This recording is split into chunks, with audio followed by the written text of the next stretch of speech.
First of all, Pakistan is not following Islam. Are you joking? I'm saying not Pakistan, we have 90% Muslim. Muslim means follow Islam. But Muslim, what Muslim? What Muslim? I remember 15 years ago, it's not today and I heard it's worse. 15 years ago I remember going to a wedding in Pakistan. A wedding where men and women were mixing freely. Where the bride was dancing on the stage with all the male members of the family dancing on the stage.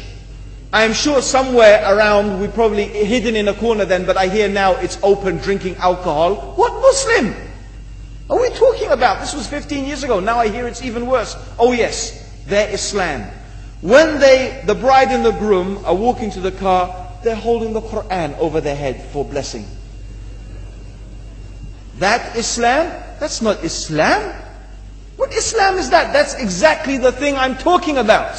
That's why the Muslims are in such a mess. Because of this nonsense, this hypocrisy, actually they are insulting the Quran by doing that. Amongst all of this haram, they think that the Quran, holding it over their head, is going to bless them because they're holding it. What is that? Where did they get this from? So, I don't know what we're talking about. In fact, this is the problem. You see, the Muslim world itself is so far from Islam. So many you find here in India. Well, I know it's not a Muslim country, but there are lots of Muslims here.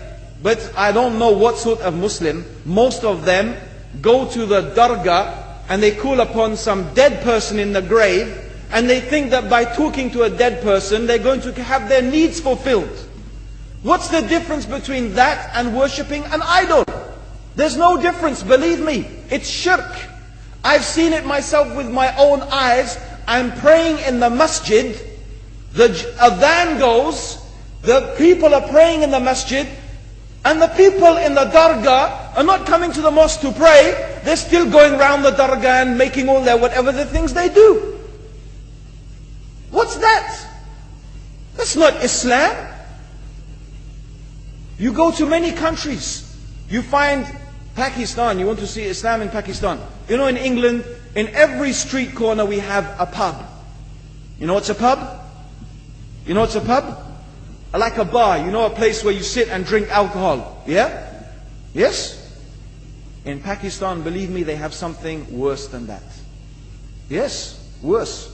On every street they have a picture of a palm. Everywhere you see it. Hanging from the windows. They have the picture of a palm. What's that advertising? Something worse than drinking alcohol. An invitation to disbelieve in Allah. That they're going to read your hand and tell your fortune. Shirk. It's shirk. Whoever believes, the Prophet said, sallallahu alaihi wasallam, whoever visits a fortune teller out of curiosity, Allah will not accept their prayers for 40 days.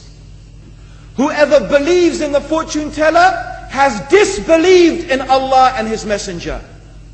That includes, by the way, horoscopes. Yet you see in Pakistan, a picture everywhere of a hand. Worse than a pub. Worse than a pub. It is better to drink alcohol than make shirk with Allah. Yes.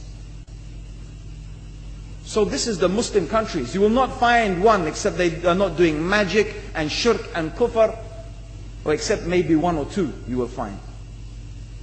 So this is the state of the Muslims. So no wonder we're in the confusion and the chaos. So these are not good examples. And this is really, in fact, the very reason that I'm saying why we are in such a big mess.